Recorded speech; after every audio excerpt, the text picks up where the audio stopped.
átomo, no sé cómo les fue. ¿Van a triunfar en el DEPA o no? Ay, salud. Bueno, espero que les vaya muy bien en el DEPA, de todos modos.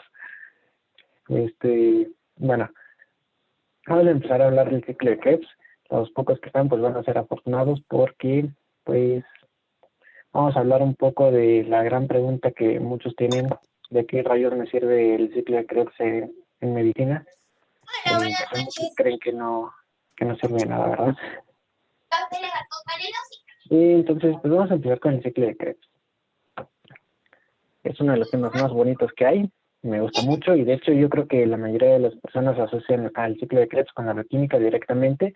El ciclo de Krebs fue descubierto por Hans Krebs, pero no fue su primer descubrimiento. Su primer descubrimiento fue el ciclo de la urea. A partir de este empieza a integrar su experimentación in vitro hacia después de encontrar el ciclo de Krebs, que también se conoce como el ciclo de los óxidos tricarboxílicos o el ciclo del ácido cítrico. Y este ciclo, además de estar solito, pues como les mencionaba, se encontró antes el ciclo de la urea por Hans Krebs, pues van a ver en el tercer bloque que tiene esa integración, ¿no? Que en algo que se conoce como el biciclo de Krebs o doble ciclo de Krebs. Pero eso ustedes lo van a retomar después, pero por esa razón es importante que a partir de ahorita empiecen a conocer este ciclo y lo puedan integrar. Esos son los objetivos que marca su temario curricular. Entonces, pues vamos a desglosar cada uno de ellos. Vamos a empezar hablando con la localización de la vía. ¿En dónde la vamos a encontrar? ¿Alguien recuerda en dónde se encuentran las enzimas del ciclo de Krebs?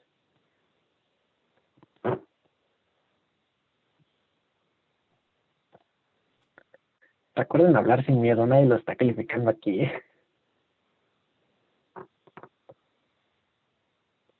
¿No se acuerdan? Bueno, vamos a ver. La localización de la vía. Bueno, la mayoría de las enzimas van a estar en la matriz mitocondrial. Vamos a tener una única excepción. Esa excepción va a ser la succinato deshidrogenasa. La succinato... ya le pasé la siguiente diapositiva. La succinato deshidrogenasa vamos a encontrarla en la membrana mitocondrial interna, y esta enzima la vamos a tener en asociación con la cadena transportadora de electrones.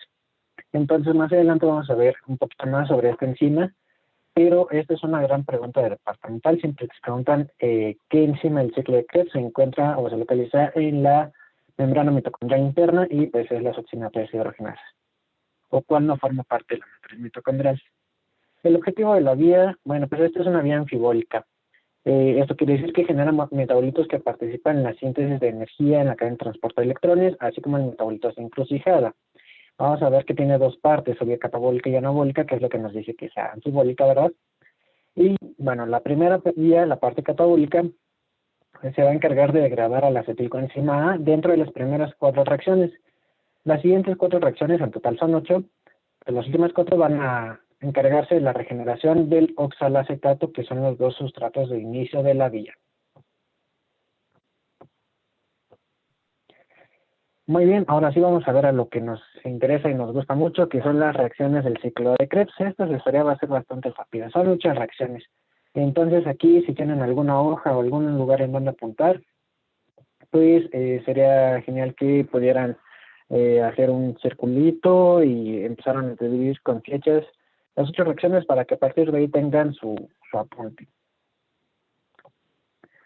Entonces, la primera reacción. La primera reacción se encarga de formar el citrato. Para esto necesitamos de dos compuestos. Uno es el acetilcoenzima A y el otro es el oxalacetato. Ambos tienen que formar un compuesto de 6 carbonos. Entonces vean aquí en la imagen que el acetilcoenzima A tiene sus 2 carbonos, como me iban platicando desde antes, y el oxalacetato que tiene 4 carbonos. Entonces estos dos pasan por una reacción de condensación que realiza la citratosintasa. Esta misma enzima requiere de una hidratación, requiere de la integración de agua para formar el citrato. Y entonces, ¿qué es lo importante de esta diapositiva? Tenemos que recordar que la citratosintasa va a ser la primera enzima reguladora de la vía que vas a encontrar aquí, ¿no? Es una reacción de condensación en la que interviene un tioéster y una acetona. Aquí pueden ver la acetona, esta es la acetona. Y el tioéster pues está dado por la coenzima A, ¿no? Aquí está el grupo tioéster. Y bueno, la inhibición de la enzima la va a realizar el propio citrato, es una inhibición por producto. En este caso, el acetilcoenzima que vemos aquí puede provenir de dos vías. ¿Alguien recuerda cuál es la primera vía por la que puede venir el acetilcoenzima? Que creo que lo dieron en glucólisis.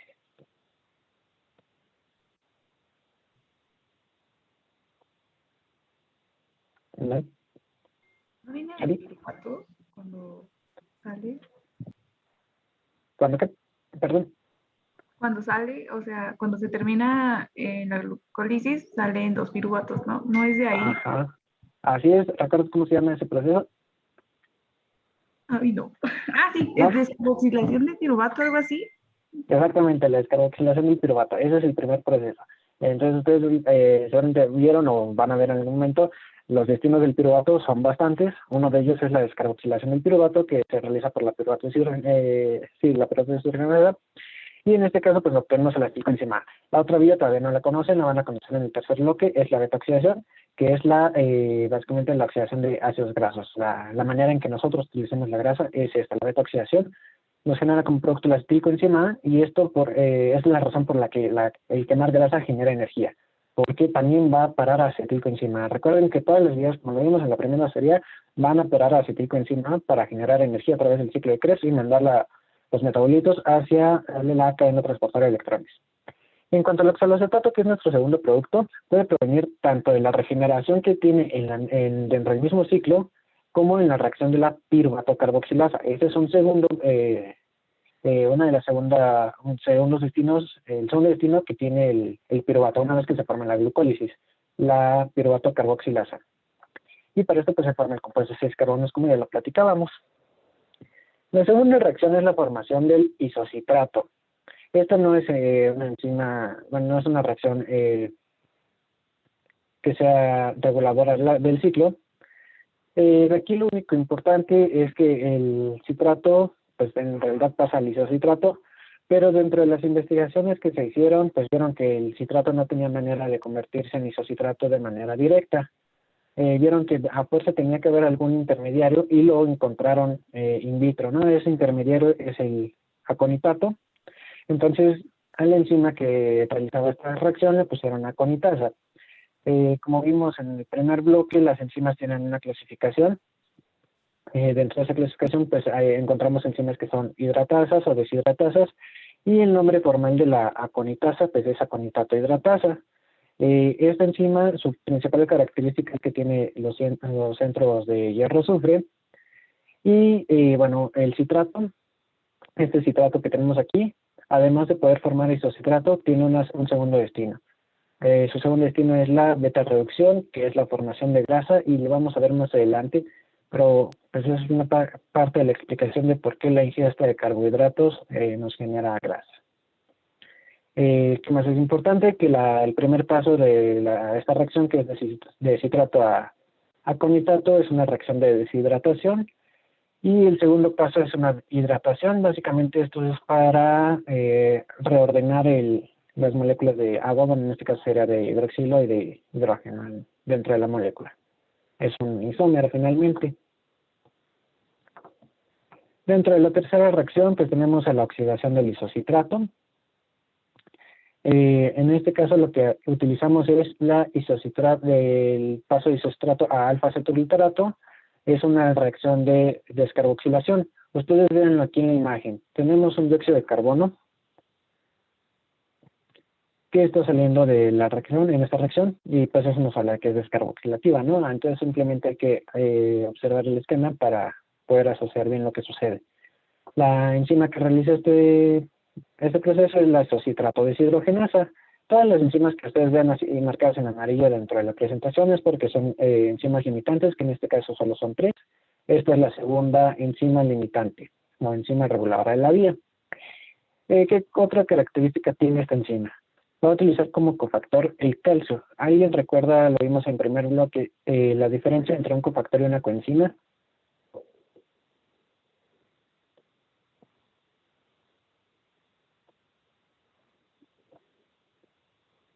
¿No?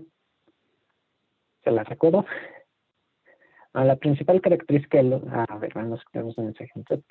El cofactor es un metal, sí, exactamente, esa es la principal diferencia. El cofactor es un metal y las coenzimas son moléculas inorgánicas que podemos encontrar.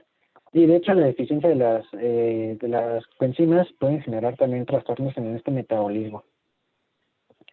Pero bueno, continuando, muchas gracias, Kenny, respondiste bien.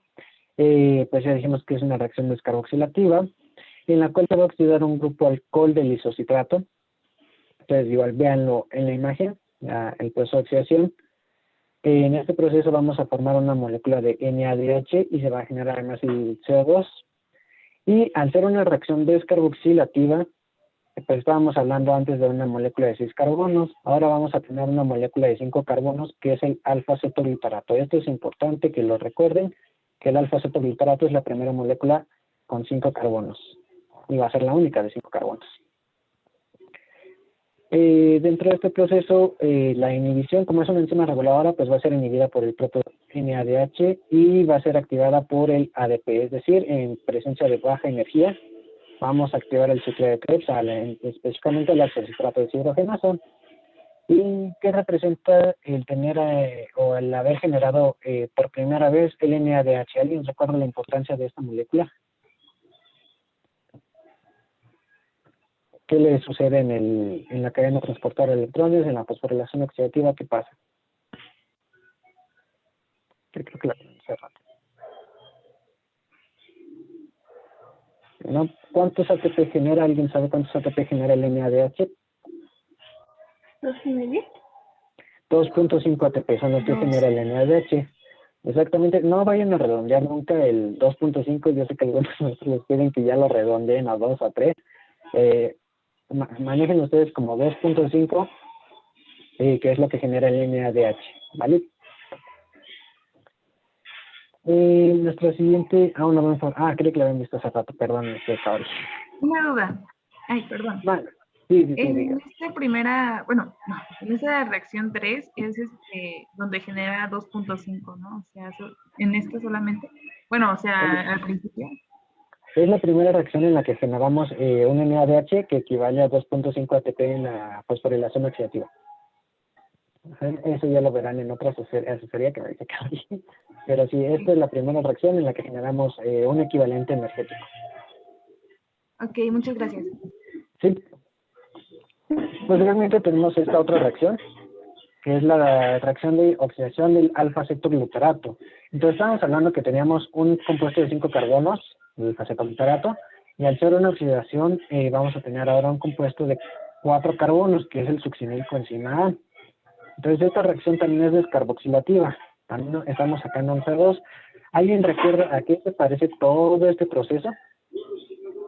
Aquí estamos utilizando 3 enzimas, una E1, E2 y la E3.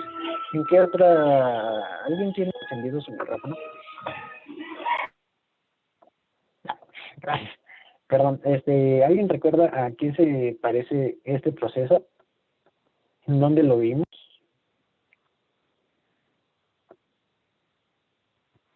Tenemos. ¿Descarboxilación de qué? ¿De qué molécula? La acabamos de mencionar hace rato, cuando vimos del piruvato. Perfecto. Muy bien, Eduardo, gracias. Lo vimos en ese proceso, la descarboxilación del piruvato.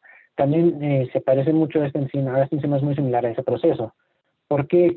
Porque va a utilizar también las mismas coenzimas y sus enzimas van a ser muy similares. Va a tener una E1, una E2, una E3. Es un complejo multienzimático muy similar. Entonces, la primera enzima es la piruvato deshidrogenasa. En este caso, la vamos a tener aquí. Su función va a ser descarboxilar al piruvato, pero en este caso estamos hablando del alfa-cetoglutarato. Entonces, aquí no sería el piruvato, sería el alfa-cetoglutarato.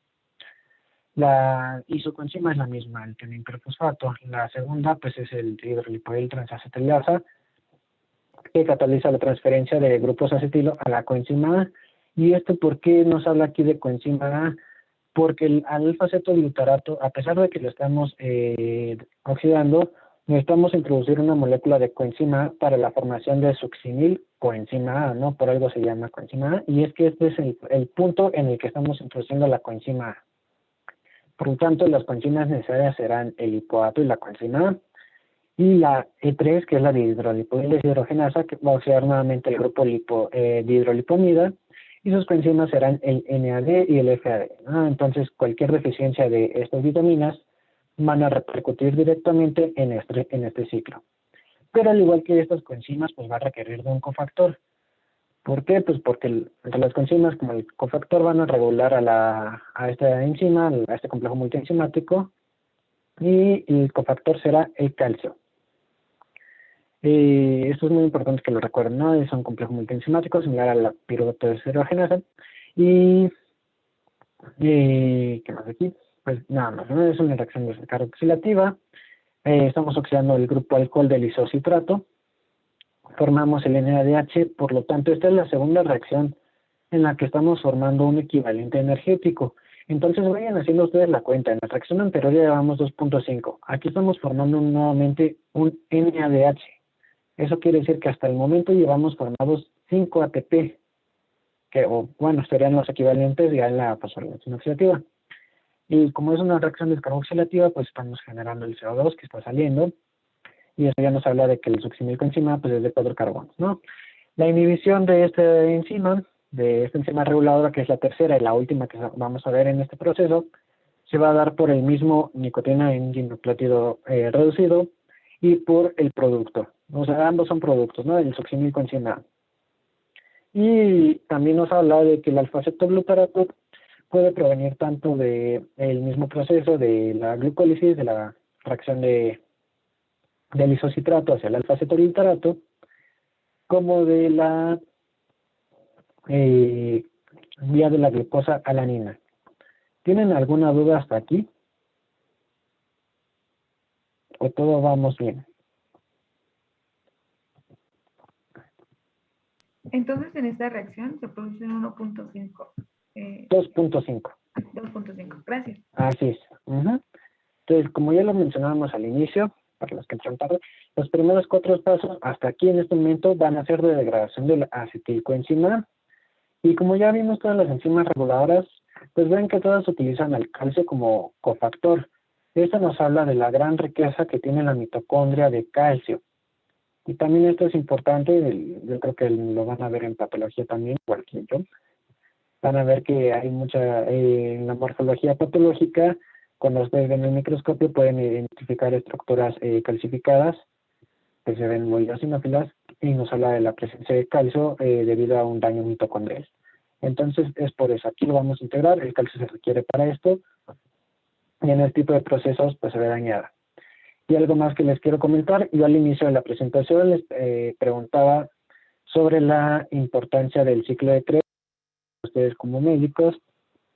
Entonces, lo vamos a ver al final también, tenemos una diapositiva específica para eso, pero específicamente el gen que codifica para esta enzima, cuando tiene alguna mutación, está involucrado en algunos procesos oncológicos. Entonces, para que lo tengan presente, lo vamos a ver al final. Vamos a seguir con digamos ya ahora sí, los pasos de regeneración del oxalacetato, que es a partir de la reacción 5 hasta la octava. La quinta reacción consiste en la oxidación del succinilcoenzima A para la formación de succinato. Esta reacción se lleva a cabo por la succinilcoenzima A sintetasa, que también se conoce como succinato-tiosinasa. Se va a conocer específicamente como succinato-tiosinasa cuando la reacción se llega a la inversa, cuando el producto sea el succinato, perdón, el sustrato sea el succinato y el producto sea el succinilcoenzima A. Pero básicamente es la misma, nada más cambia esa clasificación. Y lo importante de esta reacción, aunque es muy corto la descripción como lo ven, lo importante de esta reacción además es que se va a realizar la primera fosforilación a nivel sustrato. ¿Qué quiere decir? Que va a haber una fosforilación de un GDP para la formación de un GTP. Este GTP también es un equivalente a ATP. Entonces, hasta el momento, hasta antes de esta reacción, ¿cuántos ATP llevábamos formados?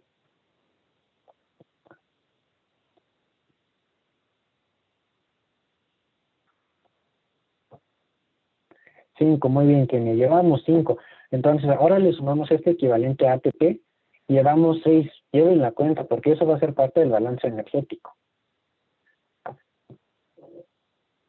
Posteriormente, tenemos la sexta reacción, que va a utilizar ahora como producto al mismo succinato, y nos va a formar fumarato.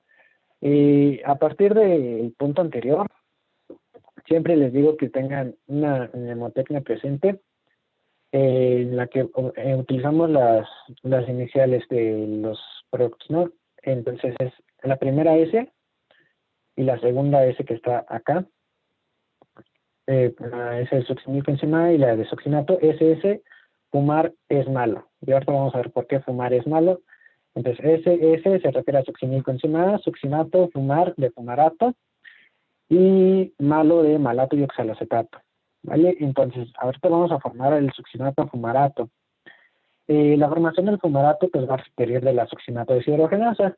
Como el mismo nombre nos lo indica, y lo vimos en el primer bloque con las enzimas, al ser una reacción, una enzima deshidrogenasa, pues ¿qué hace? Le está quitando hidrógeno a una molécula, no a la molécula sustrato. Y en este caso vamos a tener al FADH formado. Esta enzima es importante, lo mencioné al principio. Esta enzima va a ser la excepción de todas. Las demás enzimas están en la matriz mitocondrial. Esto es donde dijimos que se iba a localizar. La succinato deshidrogenasa. En la membrana mitocondrial interna. Exactamente. Su localización va a ser en la membrana mitocondrial interna. ¿Cuál va a ser lo importante de esta enzima? Que va a formar parte como tal de la cadena transportadora de electrones, específicamente se va a conocer como el complejo 2. Este complejo 2 tiene la particularidad de que no bombea electrones, y a diferencia del complejo 1, no recibe al NADH2. Esta enzima solamente va a tener afinidad por el FADH, pero al no bombear electrones, pues va a tener menor formación de ATP. Por lo tanto, este FADH, ¿alguien sabe a cuántos ATP equivale ya la fosforilación oxidativa?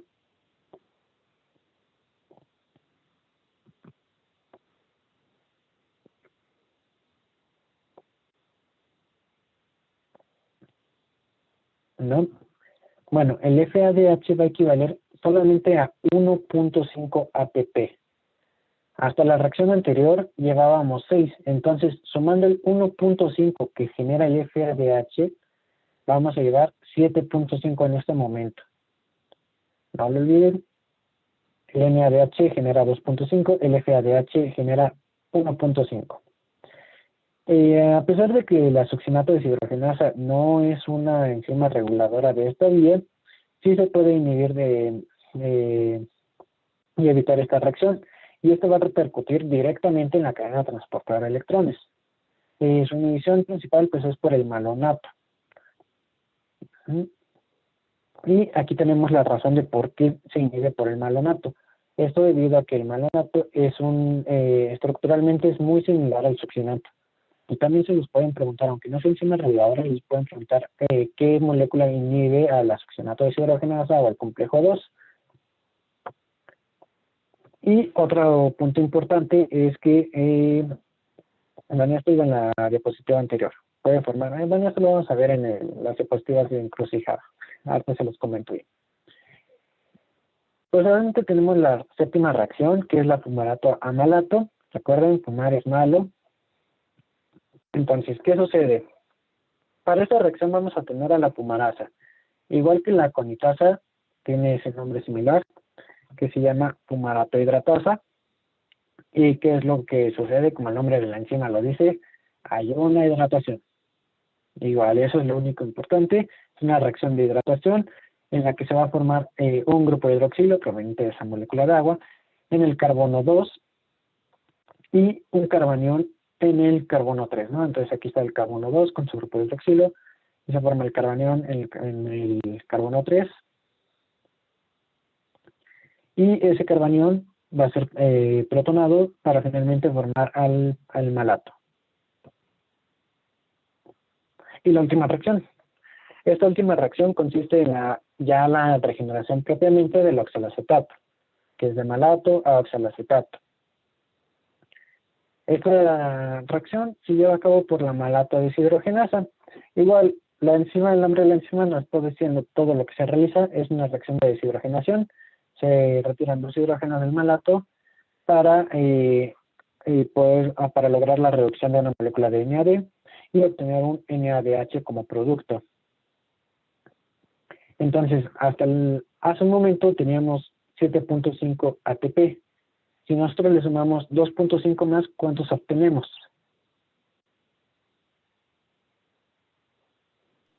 10. 10 ATP, perfecto. Entonces, como ya esta es nuestra última reacción, ¿cuántos ATP nos va a producir una molécula de piruvato?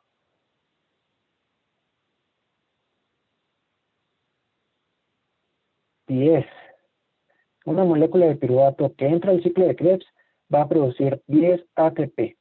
Y eso también no lo olviden porque ahorita que veamos balance energético los voy a poner a sumar. La enzima que realiza esta reacción, pues dijimos que es la malato deshidrogenasa. Esta enzima la vamos a encontrar tanto en la mitocondria, que es en donde se realiza propiamente el ciclo de Krebs, pero también la vamos a llegar a encontrar en el citoplasma. Vamos a ver también por qué la reacción de encrucijada, por qué la encontramos en el citoplasma, vamos a ver el sistema de lanzaderas. Es una reacción de oxidación en la que el óxido de carbono 2 del malato se acopla a la reducción del NAD, como se los mencionaba, para producir la tercera molécula de NADH. Estamos produciendo 3 moléculas de NADH, una de FADH y una fosforilación a nivel sustrato que nos genera el ATP o el GTP. Es una reacción endergónica. ¿Alguien recuerda que era una reacción endergónica, recordando las clases de termodinámica?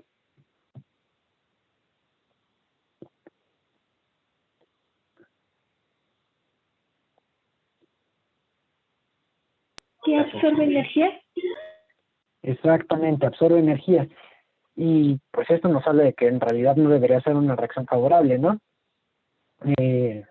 Para que una reacción sea espontánea requiere una delta G negativa. En este caso es una delta G positiva, el hecho de que la reacción sea endergónica. Pero esta reacción se logra completar debido a la gran eliminación constante que hay del oxalacetato en la siguiente ronda del ciclo. Como es un ciclo, es muy difícil que haya un paro total de la actividad del ciclo de Krebs. Entonces, al ser constante la actividad, se puede impulsar de manera favorable esta reacción. A pesar de que sea endergónica, se puede impulsar gracias a eso. Y bueno, esto nos habla de por qué la reacción neta del oxalacetato es de 0, porque el oxalacetato formado se va a utilizar nuevamente. Estas son las otras reacciones del ciclo de Krebs. ¿Alguien tiene duda de alguna enzima, de alguna reacción, o todas quedaron claras, o quieren que repita alguna reacción, o la importancia de alguna de ellas, o de alguna enzima? ¿Sí les quedó claro? ¿Ya están hechos con ellas? ¿Cree que puede repetir la primera, por favor? La primera, claro que sí.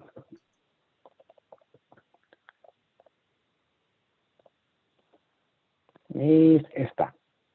¿Esta mera? La formación del citrato. Sí. Ok. Bueno, mencionábamos que para la formación del citrato requerimos de 2 sustratos. El acetilcoenzima A, que es una molécula de 2 carbonos, y el oxalostato, que es una molécula de 4 carbonos.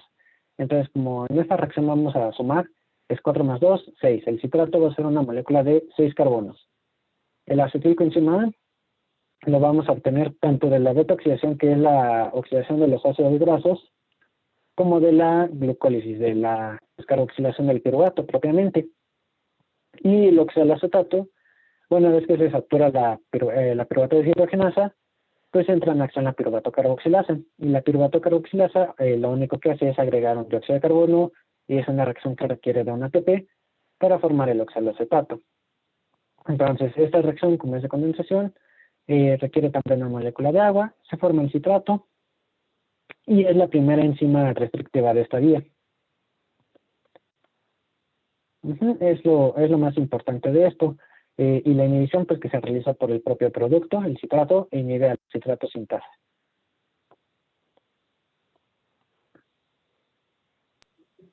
Muchas gracias. ¿Sí? ¿Alguien más que quiera que repita alguna o ya todo quedó claro? ¿Ya están hechos? ¿Ya les puedo hacer preguntas de esto? No me vayan a fallar en su cuestionario de mañana, que se voy a enviar mañana. ¿No? ¿Seguros? ¿Todo bien? Sí, todo bien. Bueno, perfecto. Entonces vamos a seguir con su siguiente punto del temario que les pide conocer. El temario les pide conocer el papel anfibólico de la vía. Y específicamente nos pide los destinos de sus intermediarios citrato, succinilcoencimada, el malato y el oxaloacetato. Entonces, veamos.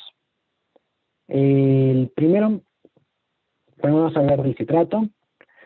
Y el citrato, como lo mencionamos al inicio, es una molécula que puede desviarse hacia la beta-reducción, que es la síntesis de ácidos grasos y síntesis de colesterol.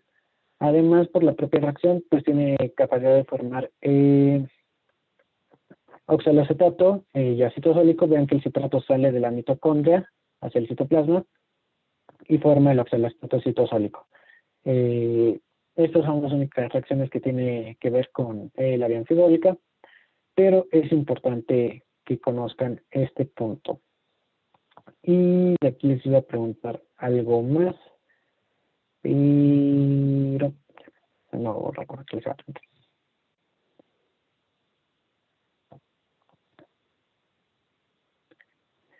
La siguiente reacción que tenemos, corresponde a la del succinilcoencimada.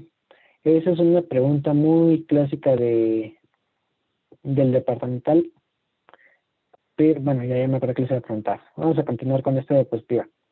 Recuérdenme, ¿alguien recuerda cómo es el proceso de digestión de la glucosa?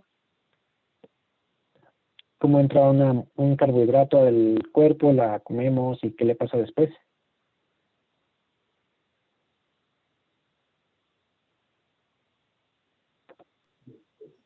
¿Se refiere a lo del bolo alimenticio? Ajá, entra el bolo alimenticio y en el estómago, ¿qué sucede con los carbohidratos? ¿Se rompen? Se rompen exactamente, si fuera manera sea por las alfa-beta-glucosidasas y demás, ¿no? El chiste es que obtenemos una sola molécula, la lactasa en el caso de la lactosa, pero obtenemos una sola molécula de glucosa que viaja a través de los transportadores de glucosa, en este caso GLUT2, que le ayuda a cruzar al eritrocito y dirigirlo hacia el torrente sanguíneo, y de ahí distribuirse a lo largo de los demás transportadores, ¿no? Hacia los demás tejidos o localizaciones tisulares. Entonces, esta glucosa, como es la principal molécula que ingerimos nosotros, que forma parte de nuestra dieta, al llegar a ser consumida en exceso, pues todo va a ir hacia el ciclo de Krebs, hacia la acetilcoenzimada, que es el punto. A partir de ahí se decide si nosotros formamos el ATP para gastarlo en ese momento o si lo guardamos. Esa molécula de carbohidrato, al acabar en el ciclo de Krebs, va a resultar en citrato. El citrato nos va a formar, se va a dirigir hacia la síntesis de ácidos grasos, que va a formar grasas. Es por eso, esta es la razón por la cual los carbohidratos son la principal fuente de la obesidad y no propiamente las grasas. Porque todo va a parar a citrato y de ahí se desvía. Entonces, para la gente que acostumbra a comerse su limoncito, a tomar jugo de limón en las mañanas, en agua tibia, pues lo único que está añadiendo es ácido cítrico. El ácido cítrico es básicamente la forma ácida del citrato, pues está favoreciendo todo, ¿no? La formación de grasa, no tiene ningún sentido hacer eso. Pero bueno, ahora sí, vamos a hablar sobre el succinilcoencimada. Esa es una pregunta muy clásica del departamental. Le suelen preguntar qué compuesto, qué metabolito del ciclo de Krebs forma un grupo prostético del complejo 4 de la cadena transportadora de electrones. Eso está haciendo referencia a que el complejo 4 de la cadena transportadora de electrones tiene un grupo hemo. Y también les pueden preguntar algo así muy más simple, o sea, es la forma rebuscada. La forma simple que se les pueden preguntar es metabolito del ciclo de Krebs que forma un grupo hemo, y es el succinilcoencimada. Por favor, no se les vaya a olvidar, porque siempre se los digo, y incluso yo se los llego a preguntar, y siempre lo tienen mal, sí, la mayoría se suele equivocar, entonces por favor no lo vayan a olvidar. Y veamos por qué estas reacciones no las van a preguntar, no les preguntan eso, que cuál forma el grupo hemo, pero en realidad es por esto, porque el succinilcoenzima A reacciona con una molécula de glicina y es capaz de formar ácido aminolebulínico, aminolebulinato. Y a partir de esto se empieza a generar el grupo hemo que tiene la hemoglobina. La hemoglobina también como forma, es formada por grupo de hierro. También nos habla de que el complejo 4 de la cadena transportadora de electrones tiene grupos de hierro, tiene núcleos de hierro. Entonces, hagan esa integración para que se acuerden. No se les va a olvidar, de verdad, que siempre se equivocan en esta y se los prometo que se van a equivocar muchos de ustedes. Espero que no, ¿verdad? Que no lo hagan, pero suele pasar. Posteriormente tenemos al malato y al oxalacetato. Esta es una lanzadera, es la lanzadera de malato aspartato. En esta lanzadera de malato aspartato participa tanto el malato como el oxalacetato. En el caso del oxalacetato va a formar fosfonolpiruvato, que lo van a ver cuando vean gluconeogénesis, y el malato que también participa en la gluconeogénesis. Y propiamente pues esta lanzadera va a ser responsable de uno de los destinos del NADH que se forma en la glucosa. Que lo vamos a ver ahora que vamos al balance energético. Vamos a hablar también sobre la lanzadera de glicerol 3-fosfato y espero que ahí me digan una razón sobre el balance energético. Y bueno, este esquemita que nos da Lehninger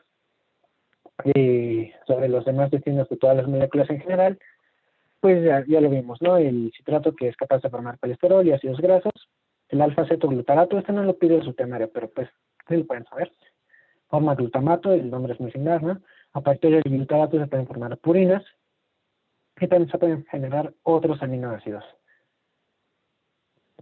Y bueno, también el calcio es muy importante esta parte del metabolismo para las proteínas, ¿no? En el caso del succinilcoenzima, pues ya lo vimos, es capaz de formar grupos hemo y porfirinas, ¿no? Como lo vimos en la reacción anterior. En cuanto al oxaloestato, pues, y el malato, que forman parte de la misma lanzadera, el oxaloestato va a formar también aspartato, asparagina, y esto también le ayuda a formar pirimidinas. Esas, tanto las purinas como las pirimidinas, van a hablar de ellas en el bloque 4, el bloque 3, pero pues son, ahorita para que lo recuerden, son precursores de ácidos nucleicos. Y el oxaloestato también, dijimos que formaba fosfonolpiruvato. A partir del fosfonolpiruvato podemos regenerar la glucosa o podemos formar más aminoácidos. ¿Tienen dudas hasta aquí de lo que llevamos?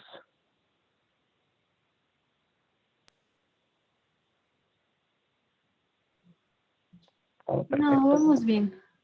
¿Vamos bien? Perfecto. Entonces, digamos, el penúltimo punto que nos pide su temario es que conozcan qué es una reacción anaplerótica y cuáles son las enzimas involucradas. ¿Alguien conoce qué es una reacción anaplerótica?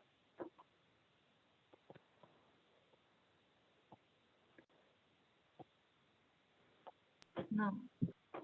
No, nadie. Perfecto. Entonces vamos a ver qué es una reacción anaplerótica, ¿va? Una reacción anaplerótica es aquella que tiene la capacidad de regenerar los sustratos.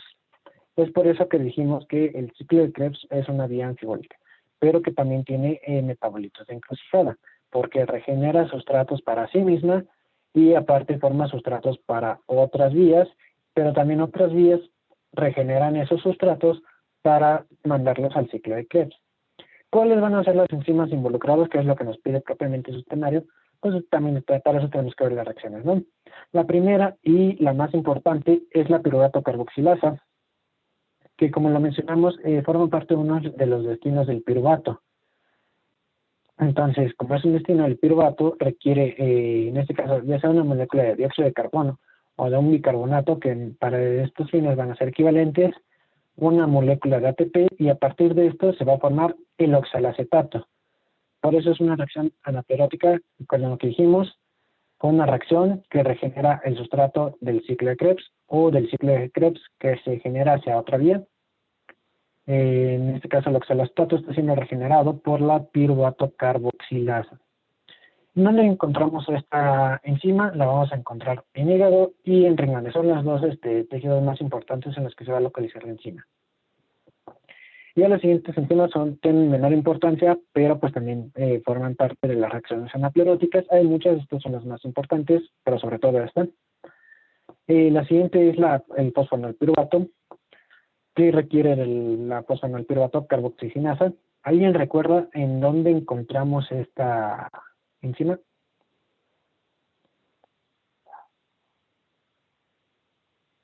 No sé si creo que no la han visto.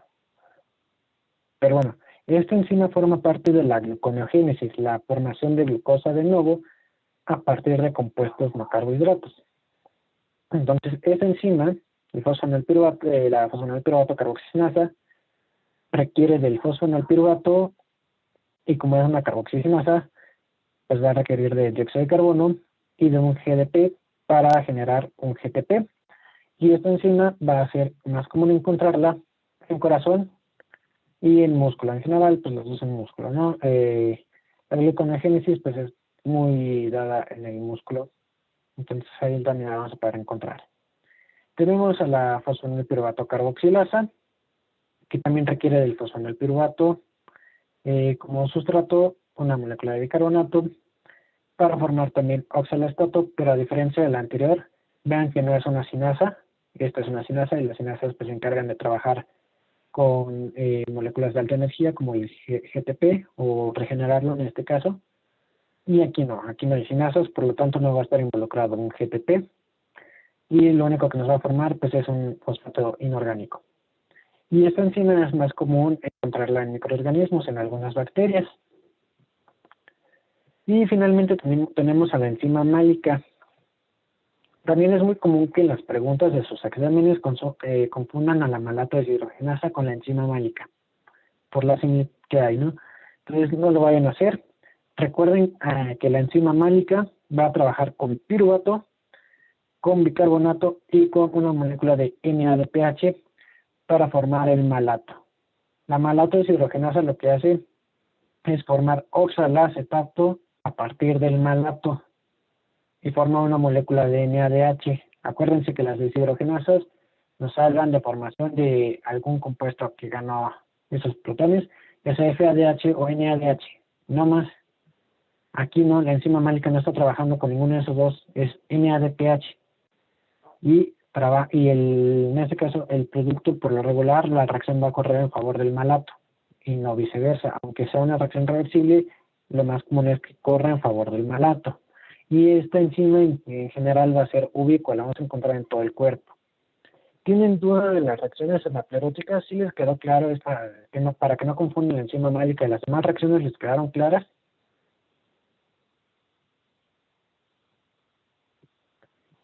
Interpretar eso silencio común, sí. Disculpe, ¿dónde encontramos la tercera enzima? ¿Cuál? ¿La enzima málica? No, la carboxilasa. La piruvato carboxilasa en hígado y riñón. Vale, gracias. ¿Sí? No, era de la tercera reacción, perdón. De la fosfonilpiruvato carboxilasa. En microorganismos, principalmente bacterias. Vale, muchas gracias. ¿Sí? Y pues ya casi nos vamos a despedir. Ya nos toca el último punto del temario, que es el balance energético. ¿Alguien recuerda o sabe cuántos ATP genera una molécula de glucosa? Uno de glucosa. ¿Dos? ¿Dos ATP? ¿Segura? 20 ATP. 20, no. Bueno, ¿quién dijo dos? ¿Por qué dos? Porque se le restan a los 4, ¿no? A los que genera, menos los 2 que ocupa. Ok. Entonces te refieres a los dos que generan glucólisis. Sí. Ok, si la pregunta fuera ¿cuántos ATP generamos de manera neta en la glucólisis? Sí son dos, pero no es el metabolismo total de la glucosa. Entonces está muy bien que hayas hecho esa pregunta porque así no la van a confundir en los exámenes. El balance energético total es diferente al balance total de la glucólisis. ¿Va? Sí. Perfecto. ¿Quién dijo 20? Por ahí alguien dijo 20. Sí, yo. ¿Y por qué pensaste en 20? Porque una molécula de piruvato genera 10 ATP. Así es, entonces cada glucosa te forma 2 piruvatos en la glucólisis que van a parar al ciclo de Krebs y te dan 20 ATPs, pero no es la respuesta. Eso, tú me estás diciendo nada más que en realidad 2 piruvatos que se forman por una molécula de glucosa generan 20 ATPs ya en el ciclo de Krebs, pero no balance energético total. ¿No? Entonces, bueno, ¿qué les parece si empezamos a sumar? Nos llevamos todo el metabolismo de la glucosa para decirle que recordamos un poquito sobre las vías anteriores, ¿va? Va. Bueno, entonces recordamos a la glucosa. La glucosa, en primera instancia, ya una vez que, bueno, ¿qué tipo de, bueno, sí, no sé, los transportadores de no sería muy específico, pero entre las otras cosas. Pero bueno, una vez que los transportadores GLUT meten glucosa hacia la célula, ¿qué le pasa a esa glucosa? ¿Cuál es la primera reacción de la glucólisis y de la vía de las pentosas?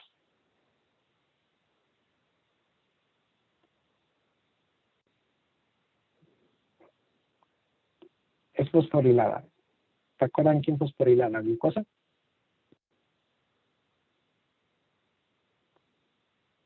La exocinasa.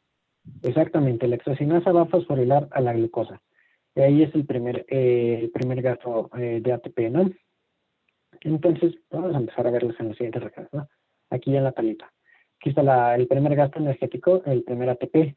Posteriormente, la glucosa se transforma en glucosa 6-fosfato, la glucosa 6-fosfato se isomeriza a fructosa 6-fosfato, y la fructosa 6-fosfato, al requerir una fosforilación adicional, pues va a requerir de otro ATP para formar la fructosa 1,6-bisfosfato. Entonces aquí está el segundo gasto energético, entonces ahí llevamos -2 de la glucosa.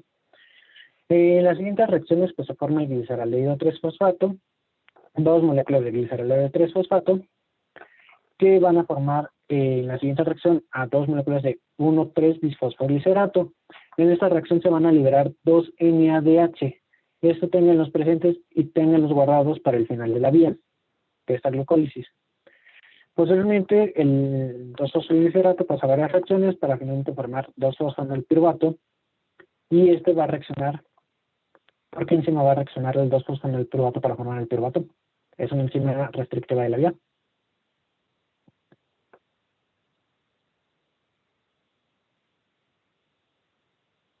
Es la tercera enzima restrictiva. Piruvato sinasa. Exactamente, esa es la tercera enzima restrictiva de la glucólisis. Y es una reacción, es una fosforilación del sustrato.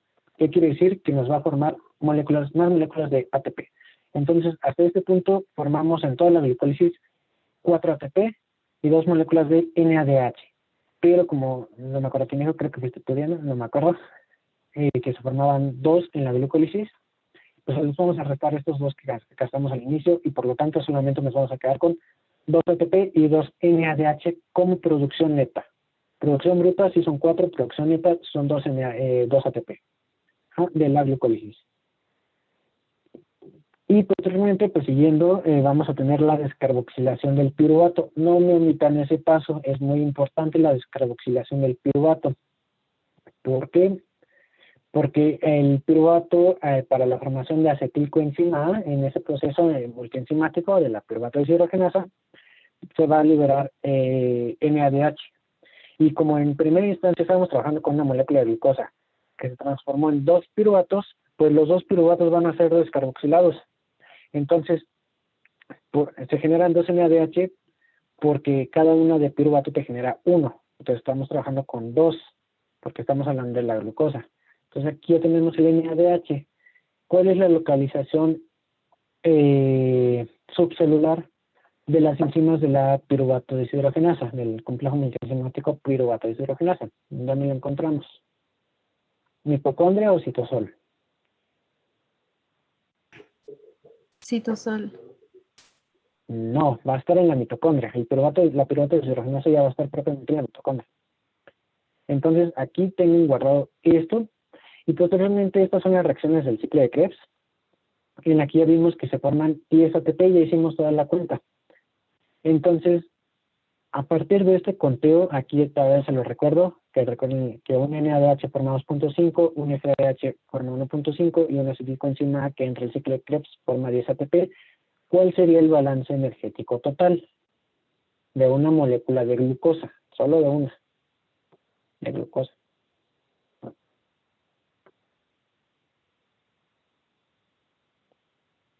Le contamos, va. 2 NADH, ¿cuántos llevamos aquí? 5. Muy bien, 5 ATP. Y estos 4 que son producto de la glucólisis, 9. Ajá. Y 2 NADH, 11. 14. Y otros 2 de aquí, 19. 19. Más otros 2, 24. 24. Y luego sumamos 2 ATP, que son 26, más 2 FADH, 29. 29. 34. 34. 34. Ah, ok. Ajá. Pero, ¿qué pasa aquí? Ay, no son iguales. Pero bueno, no son 31. En realidad, algo hicimos mal, el conteo que lo hicimos mal.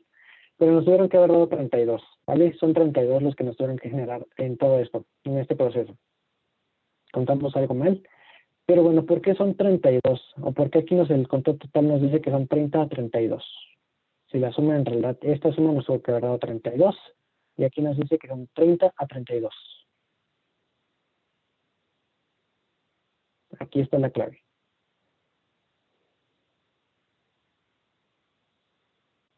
¿Por qué nos dice que estos dos NADH forman al final de 3 a 5 ATP?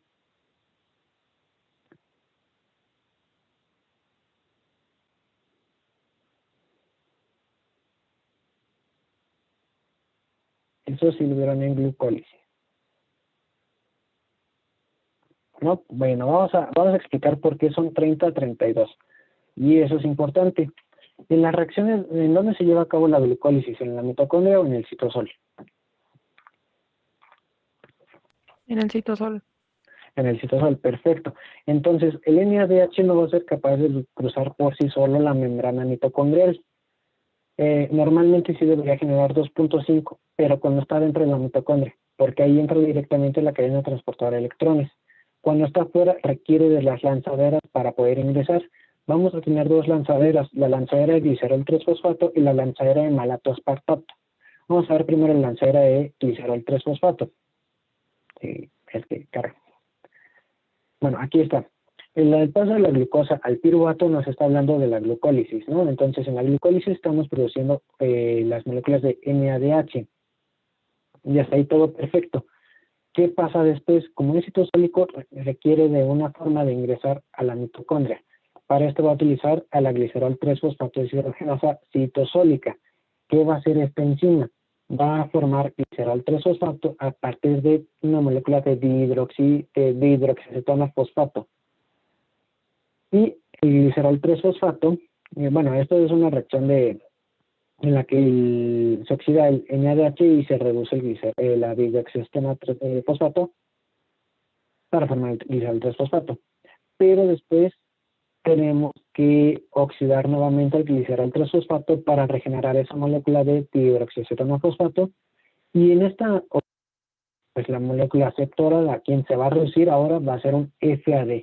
En esta lanzadera no participa el NAD. Entonces el FAD que vamos a encontrar va a estar obviamente ya en la membrana mitocondrial interna. Al suceder esto, como es un FAD, ya mencionamos hace un momento, va a formar solamente 1.5 ATP ya en la cadena transportadora de electrones. Y aquí en este conteo nos dice que 1.5 más 1.5 va a ser igual a 3 porque son dos con los que estamos trabajando por glucosa, por molécula de glucosa, pues se van a generar 3 ATP por cada molécula de NADH citosólico que haya ingresado a la lanzadera glicerol 3-fosfato. ¿De acuerdo? Es por eso que son 30. ¿Y por qué pueden ser también 32? Porque para eso tenemos a la lanzadera de malato aspartato, que la vimos hace unos instantes. Ojalá se viera más grande. Pero bueno, ¿qué sucede aquí? Lo mismo, el glucosa, piruvato, por la glicólisis se producen nuestras dos moléculas de NADH. El oxaloacetato requiere de esa molécula de NADH para formar malato, es decir, se reduce, y el malato es capaz de ingresar a la mitocondria. Y en la mitocondria el malato regenera el oxaloacetato utilizando ahora al NADH, regenerando ahora NADH que va a entrar en la cadena transportar electrones y va a formar 2.5 ATP por cada molécula, es decir, 5. Y es por eso que el ciclo de Krebs tiene un balance energético o una estequiometría total de 30 a 32 ATP. Ajá, para que no los vayan a parar ahí, que ¿por qué son 30? ¿Por qué son 32? Son 30 cuando el NADH de la glucólisis ingresa a la lanzadera de glicerol 3-fosfato. Son 32 si el NADH de la glucólisis entra a la lanzadera de malatoaspartato. ¿Alguna duda sobre el balance energético que acabamos de ver? Esto es súper importante también. Todo lo que les acabo de mencionar es importante. Al menos es muy preguntable.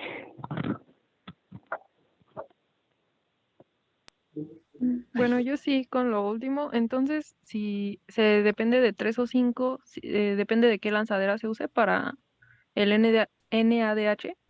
Exactamente. Este NADH, aunque en general el NADH te cuenta para 2.5 ATP, esto solamente es válido dentro de la mitocondria. Estando en el citosol, no. En el citosol va a depender de la lanzadera que use, como tú lo dijiste. Entonces, si yo te pregunto, ¿con qué lanzadera producimos 2.5 ATP a partir del NADH citosólico? ¿Cuál sería tu respuesta? ¿La lanzadera de glicerol 3-fosfato o la malatoaspartato? La de glicerol. No, es la de malatoaspartato, porque la de glicerol 3-fosfato te genera 1.5, porque está utilizando el FAD ya dentro de la mitocondria. Ah, ok, Ajá. gracias. ¿Sí? ¿Segura? Sí, gracias. Sí, perfecto. ¿Alguien tiene alguna otra duda? Sí, yo. Sí. ¿De qué depende qué lanzadera se va a usar? Digamos que del requerimiento de las reacciones que estén llevando a cabo en ese momento. Digamos que no hay algo que lo decida. Si hay una reacción que en ese momento está más activa que otra, o que alguna lanzadera está más activa que otra, pues nada más eso depende. Pero no es muy difícil predecir de cuál se va a utilizar. De eso depende. Ok, gracias. Ujú. ¿Alguien tiene alguna otra duda? Yo. Sí, Entonces, Adriana. ambas entran, bueno, ¿son para entrar a la mitocondria? ¿O Sí. solamente FAD? El NADH que está en la glucólisis es para ingresar a la mitocondria. El NADH no se puede quedar en el citosol porque tiene que formar energía, tiene que generar ATP, pero pues la fosforilación oxidativa se lleva a cabo en la mitocondria, entonces para poder ingresar, como no puede ingresar por sí sola, requiere de estas lanzaderas. Son su medio de transporte. Ok, gracias. Ujú. Perfecto. ¿Alguna otra duda?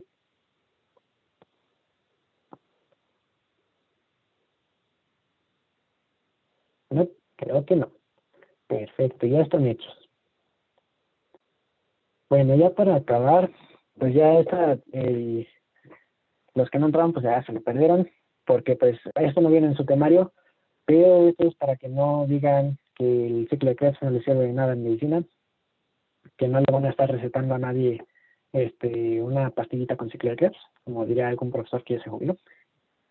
El ciclo de Krebs, yo le mencionaba al principio en las reacciones, cuando estábamos en las reacciones, que el paso de isocitrato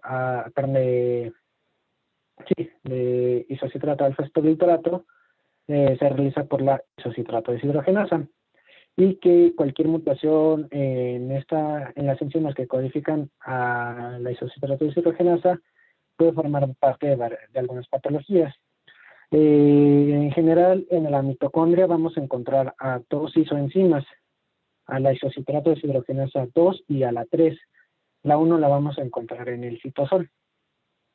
Cuando los genes que, bueno, en este caso se llaman IDH, la 2 y la 3 se encuentran, tienen alguna mutación, pueden favorecer la génesis de algunos cánceres, como la leucemia, como algunos glioblastomas, algunos cánceres que están involucrados en el sistema gastrointestinal también. Y pues el hecho de conocer esta ruta metabólica ha sido motivo de investigación y se han desarrollado medicamentos inhibidores de IDH, que serían propiamente de los genes que codifican a la isocitrato deshidrogenasa, para impedir la continuidad del ciclo de Krebs en las células cancerosas. Y esa es parte de la importancia que tiene el ciclo de Krebs en medicina.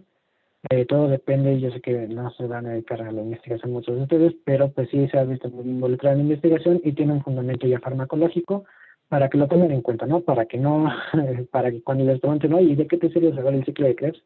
Pues es por eso, es parte de la fisiopatología de algunas patologías y de fundamentos farmacológicos.